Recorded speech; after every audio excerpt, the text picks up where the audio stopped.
여러분의 지난주 금요일 밤을 한번 떠올려 보십시오. 어디에 계셨습니까? 혹시 시끌벅적한 술집에서 별로 하고 싶지도 않은 이야기를 들어주며 억지 웃음을 짓고 계시진 않으셨나요? 아니면 피곤한 몸을 이끌고 나간 동창회에서 야, 너 요즘 뭐하냐? 누구는 이번에 승진했다더라 하는 은근한 자랑과 비교질에 속이 쓰리지는 않으셨나요? 집에 돌아오는 길, 택시 안에서 문득 이런 생각이 들지 않던가요? 아, 오늘 내가 거기서 뭐하고 온 거지? 시간 아깝다. 돈 아깝다. 그냥 집에서 쉴걸.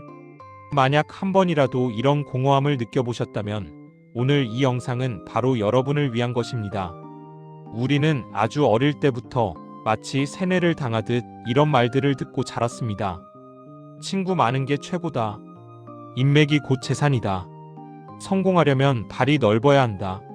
학교 선생님도 부모님도 직장 상사도 다 똑같이 말합니다. 그래서 우리는 필사적으로 노력했습니다. 남들에게 좋은 사람으로 보이기 위해 내 기분을 숨기고 비위를 맞췄습니다. 주말에 쉬고 싶은 마음을 억누르고 결혼식, 돌잔치, 장례식을 찾아다니며 축의금을 냈습니다. 밤늦게까지 울리는 단체 카톡방 알림을 끄지 못하고 쓸데없는 농담에 키읔키읔키읔를 쳐주며 존재감을 알렸습니다. 내 시간, 내 돈, 내 감정을 갈아 넣으면서까지 필사적으로 인맥을 관리했습니다. 그것이 나의 미래를 지켜줄 동아줄이라고 믿었으니까요. 그런데 여러분, 우리 솔직하게 아주 냉정하게 한번 계산기를 두드려 봅시다. 그렇게 수십 년 동안 공들여 관리한 그 수많은 인맥이 정말 여러분의 삶을 풍요롭게 만들어 주었나요? 여러분의 통장 잔고를 불려주었나요? 여러분의 인생을 획기적으로 바꿔주었나요? 휴대폰 연락처에 저장된 1000명의 사람들 중에서 여러분이 사업에 실패해서 당장 길거리에 나앉게 되었을 때 괜찮아? 내가 뭐 도와줄까? 하며 달려와 줄 사람이 몇 명이나 됩니까? 아니, 돈은 고사하고 내 하소연이라도 진심으로 들어줄 사람은 몇 명이나 됩니까? 대부분의 경우 대답은 참혹할 정도로 영에 수렴할 것입니다. 우리는 속았습니다. 인맥이 재산이다라는 말은 자본주의 사회가 만들어낸 가장 달콤하고도 악랄한 거짓말입니다. 아니, 좀 더 정확하게 말하면 가난한 사람에게는 거짓말이고 이미 성공한 부자에게만 해당하는 진실입니다. 가난한 사람은 인맥을 만들고 유지하느라 자신의 모든 에너지를 탕진해서 더 가난해집니다. 반면 부자는 자신의 실력을 키워 성공했기 때문에 가만히 있어도 인맥이 저절로 생깁니다. 그런데 우리는 이 인과관계를 완전히 거꾸로 생각하고 있는 겁니다. 실력도 없는데 사람만 만나러 다니면 그건 인맥이 아니라 그저 시간 낭비이자 민폐일 뿐입니다. 오늘 저는 여러분께 아주 불편하고도 잔인한 진실을 말씀드리려 합니다. 이 이야기를 듣고 나면 여러분은 아마 인간관계에 대한 기존의 상식이 송두리째 무너지는 충격을 받으실 겁니다. 어쩌면 저에게 화가 나실 수도 있습니다. 야, 그래도 사람 냄새나게 살아야지 너무 삭막한 거 아니냐? 라고 말이죠. 하지만 장담하건대 오늘 영상을 끝까지 보시고 나면 여러분을 짓누르던 그 무거운 관계의 짐을 벗어던지고 말할 수 없는 해방감을 느끼게 되실 겁니다. 만약 지금 여러분 주변에 늘 사람들로 북적거리고 매일 저녁 약속이 꽉 차 있다면 죄송하지만 당신은 성공에서 멀어지고 있을 확률이 99%입니다. 반대로 만약 여러분이 요즘 들어 친구가 점점 줄어들고 혼자 있는 시간이 많아지고 가끔은 외롭다고 느낀다면 축하합니다. 당신은 지금 성공의 궤도에 아주 정확하게 진입하고 있는 중입니다. 오늘 영상을 통해 왜 인간관계에 목숨 거는 사람이 평생 가난할 수밖에 없는지, 진짜 부자들은 왜 그토록 고독을 사랑하고 즐기는지, 그리고 내 인생을 갉아먹는 가짜 인맥 기생충들을 어떻게 우아하게 잘라낼 수 있는지 그 모든 비밀을 낱낱이 파헤쳐 드리겠습니다. 지금부터 스마트폰을 잠시 내려놓으시고 방문을 닫고 오직 제 목소리에만 귀를 기울여 주십시오. 여러분의 인생을 송두리째 바꿀 30분 지금 시작합니다. 챕터 1. 인류학적 경고. 뇌는 당신의 마당발을 감당할 수 없다. 먼저 감정적인 호소가 아니라 아주 차가운 과학적인 근거로 시작해 보겠습니다.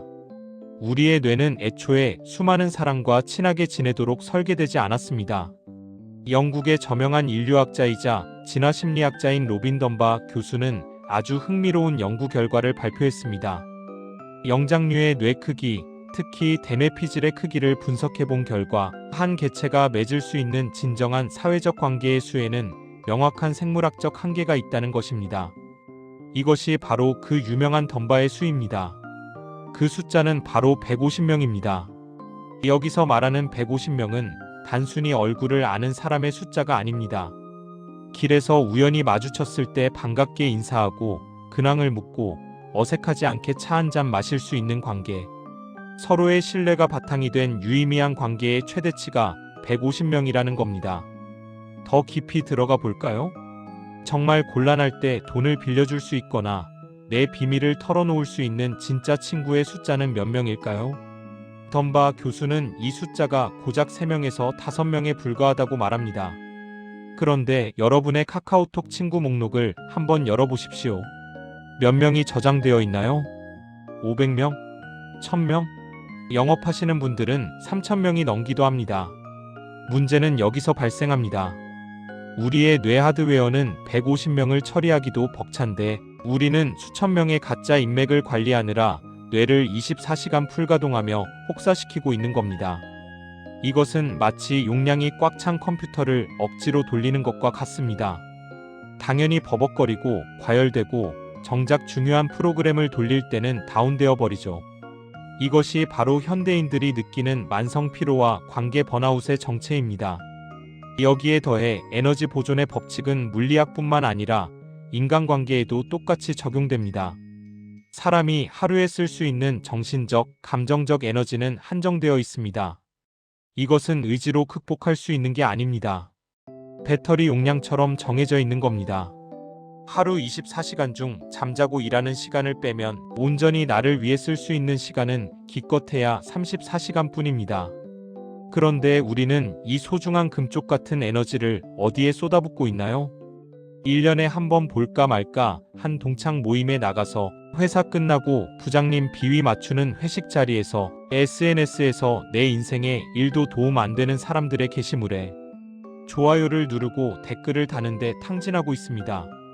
에너지는 제로섬 게임입니다. 쓸데없는 곳에 100의 에너지를 쓰면 정작 중요한 곳에 쓸 에너지는 0이 됩니다. 나 자신의 성장을 위해 책을 읽고 공부할 에너지, 나를 진심으로 믿어주는 배우자와 아이들을 위해 써야 할 사랑의 에너지, 내 사업과 미래를 위해 치열하게 고민해야 할 창조적 에너지를 지금 당장 술집에서 히히덕거리는데 다 허공으로 날려버리고 있는 겁니다. 이것은 비효율의 극치를 넘어 자기 파괴적인 행동입니다. 밑 빠진 독에 물 붓기라는 속담이 딱 들어맞는 상황이죠. 성공한 부자들은 이 에너지의 법칙을 본능적으로 혹은 처절한 경험을 통해 깨달은 사람들입니다. 그래서 그들은 관계를 냉정하게 선택하고 집중합니다. 마이크로소프트의 창업자 빌 게이츠를 보십시오. 그는 1년에 2번 생각주간이라는 것을 가집니다. 외부와 완전히 단절된 외딴 별장에 들어가서 가족의 연락조차 받지 않고 오직 책과 논문을 읽으며 혼자만의 시간을 보냅니다. 마이크로소프트의 미래를 결정지은 수많은 혁신적인 아이디어들이 바로 이 절대적인 고독의 시간 속에서 탄생했습니다. 애플의 스티브 잡스는 어땠습니까? 그는 엘리베이터에서 마주친 직원이 회사의 비전에 맞지 않는 쓸데없는 소리를 하면 그 자리에서 해고할 정도로 자신의 시간과 에너지를 철저하게 방어했습니다. 너무하다고 생각하십니까? 하지만 그랬기 때문에 아이폰이라는 혁신을 만들 수 있었습니다. 워런 버핏은 지금도 네브래스카주 오마하라는 시골 동네에서 아침마다 혼자 신문을 읽고 사색하며 하루의 대부분을 보냅니다. 월스트리트의 화려한 파티나 인맥 모임에는 얼씬도 하지 않습니다. 그들이 괴짜라서 사회성이 부족해서 그럴까요? 천만의 말씀입니다. 그들은 자신의 한정된 에너지를 가장 가치 있는 곳, 즉 자신의 목표와 진짜 내 사람에게만 100% 쏟아붓기 위해 불필요한 관계를 잔인할 정도로 가지치기 한 것입니다. 가난한 사람은 모든 사람에게 좋은 사람이 되려고 노력합니다. 그래서 에너지가 사방으로 흩어지고 결국 아무것도 이루지 못한 채 방전됩니다. 부자는 소수의 중요한 사람에게만 집중합니다. 그리고 남은 에너지를 자신의 목표를 향해 레이저처럼 쏘아 올립니다. 이 에너지 집중의 차이. 이것이 바로 부자와 빈자를 가르는 첫 번째, 그리고 가장 결정적인 차이입니다. 챕터 2. 착한 사람 콤플렉스의 비극. 당신은 왜 거절하지 못하는가? 그렇다면 우리는 왜 도대체 무엇 때문에 이렇게 인간관계에 집착하고 남의 눈치를 보며 전전긍긍하는 걸까요? 이성적으로는 시간 낭비다라고 생각하면서도 왜 막상 친구가 부르면 거절하지 못하고 나가는 걸까요? 이것은 우리 내면 깊숙한 곳에 자리 잡은 병적인 심리, 바로 착한 사람 콤플렉스 때문입니다. 다른 말로 하면 인정 욕구의 노예 상태입니다. 우리는 어릴 때부터 착해야 한다, 남을 배려해야 한다, 이기적이면 안 된다는 교육을 받았습니다. 물론 도덕적으로 훌륭한 가르침입니다. 하지만 이 가르침이 비즈니스와 현실 세계에 잘못 적용되면 당신을 갉아먹는 치명적인 독이 됩니다. 우리는 거절을 두려워합니다. 누군가 돈을 빌려달라고 할 때, 보증을 서달라고 할 때, 하기 싫은 부탁을 할 때, 마음속으로는 아, 진짜 싫은데, 이건 아닌데 라고 비명을 지르면서도 입으로는 그래, 알겠어 라고 웅얼거립니다. 왜 그럴까요? 내가 거절하면 상대방이 실망할까봐, 상대방이 나를 나쁜 사람, 의리 없는 사람이라고 비난할까봐, 그래서 그 사람과의 관계가 끊어질까봐 두렵기 때문입니다. 결국 남의 기분을 맞춰주기 위해, 남에게 좋은 사람이라는 평판을 얻기 위해 나의 소중한 돈, 시간, 심지어는 인생 전체를 담보로 잡히는 어리석은 짓을 저지릅니다. 여러분, 착각하지 마십시오. 이것은 배려가 아닙니다. 이것은 나약함입니다. 자신의 주관이 없어서 남에게 휘둘리는 것뿐입니다. 냉정하게 말씀드리겠습니다. 착한 사람과 호구는 종이 한 장 차이입니다. 착한 사람은 자신의 확고한 원칙을 지키면서 남을 돕습니다. 하지만 호구는 자신의 원칙도 없이 남이 하자는 대로 끌려다닙니다. 비즈니스의 세계, 돈의 세계는 정글과 같습니다. 여러분이 호구처럼 행동하면 아, 저 사람은 참 착하구나라고 존경해주는 게 아니라 옳다구나, 저놈은 이용해 먹기 딱 좋겠다라며 하이에나들이 몰려들어 여러분의 뼈와 살을 발라먹으려 할 겁니다.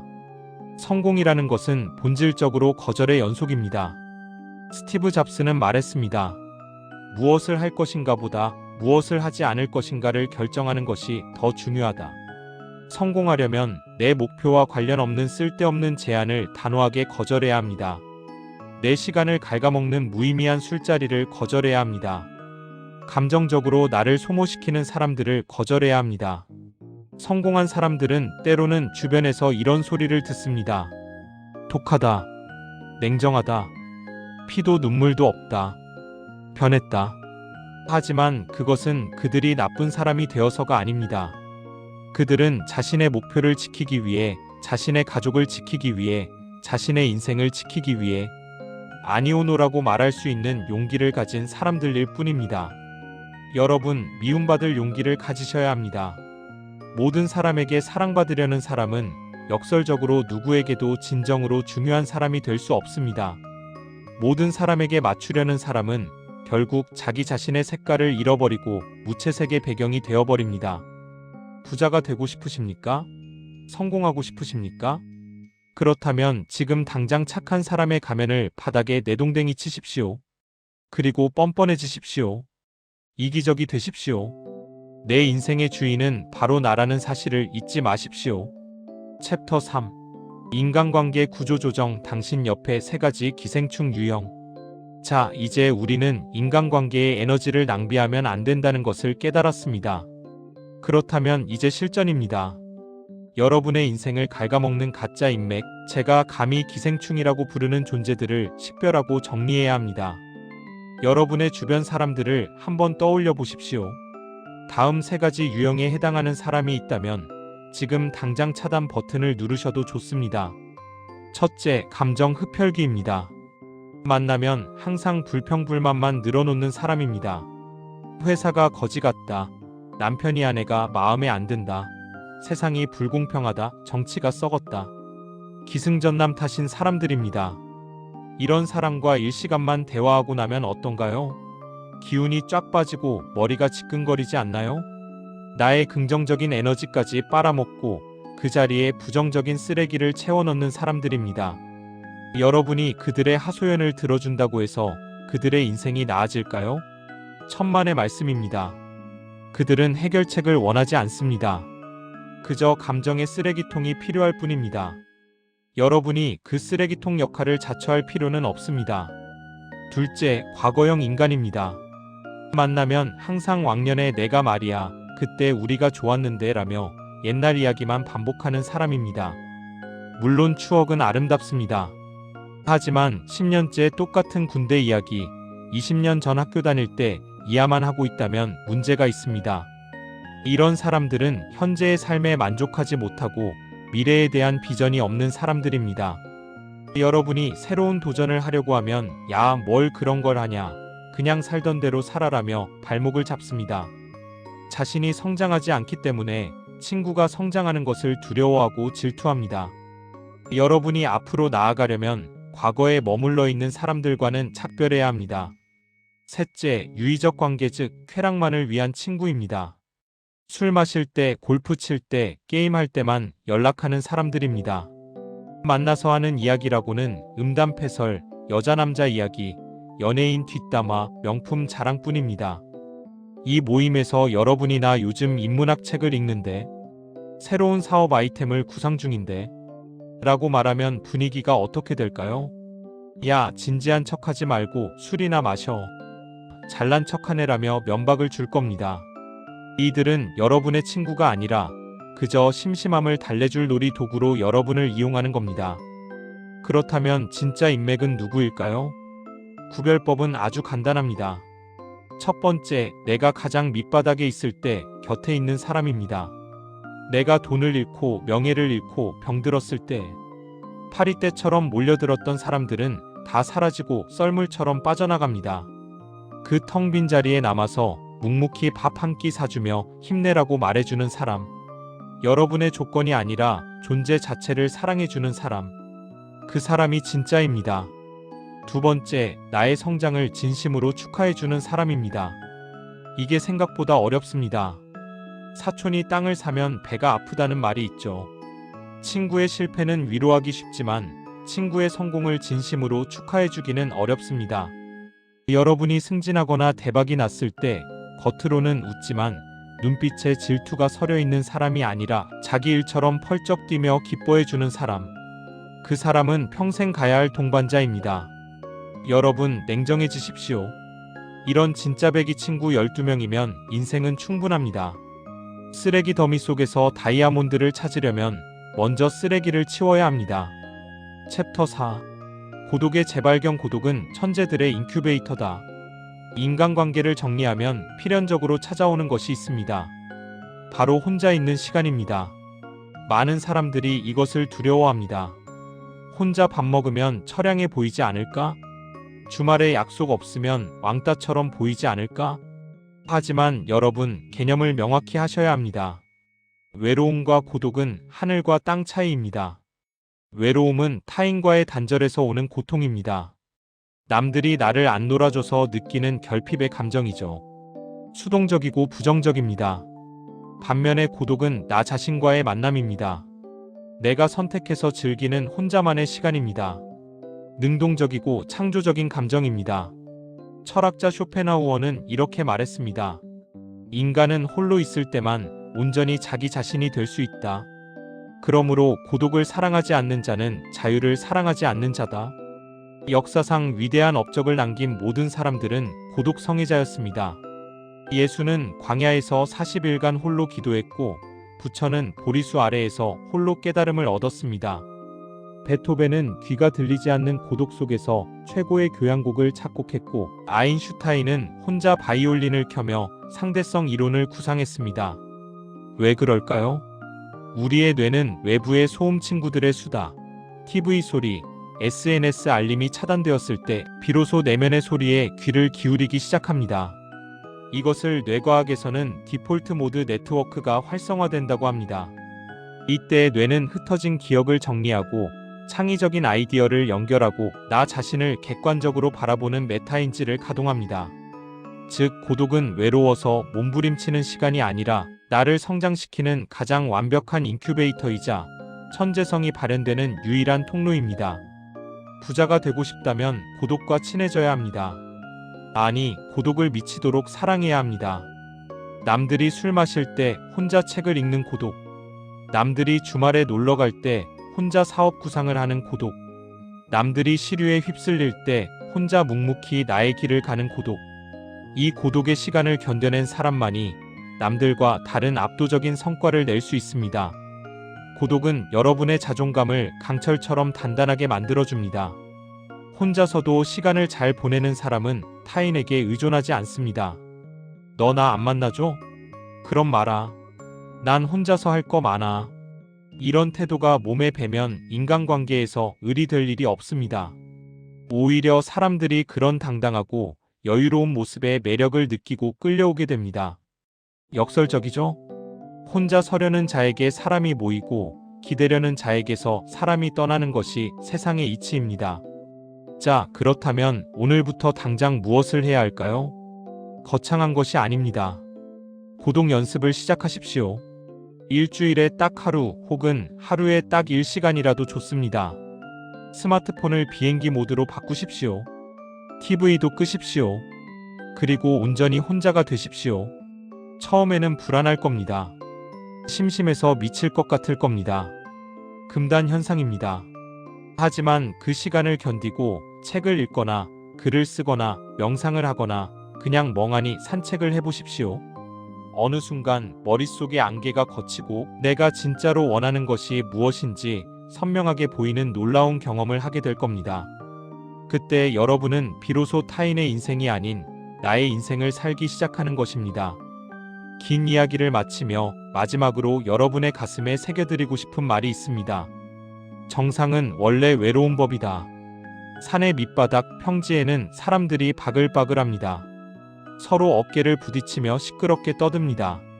하지만 산을 오르면 오를수록 숨은 차오르고 길은 험해지고 함께 걷던 사람들은 하나둘씩 낙오하거나 포기합니다. 공기는 희박해지고 바람은 차가워집니다. 그리고 마침내 여러분이 꿈꾸던 성공의 정상, 그 꼭대기에 섰을 때 어쩌면 여러분 곁에는 아무도 없을지도 모릅니다. 오직 거친 바람 소리와 여러분의 심장 소리만 들릴지도 모릅니다. 하지만 여러분, 그 절대적인 고독을 두려워하지 마십시오. 슬퍼하지도 마십시오. 그 외로움은 여러분이 남들과 다른 길을 걸어왔다는 증거이자 남들이 보지 못하는 풍경을 볼 자격을 얻었다는 영광스러운 훈장입니다. 오늘 내용이 여러분의 인생을 다시 설계하는 데 도움이 되셨다면 구독과 좋아요 버튼을 눌러주십시오. 저에게는 여러분의 좋아요가 최고의 친구입니다. 감사합니다.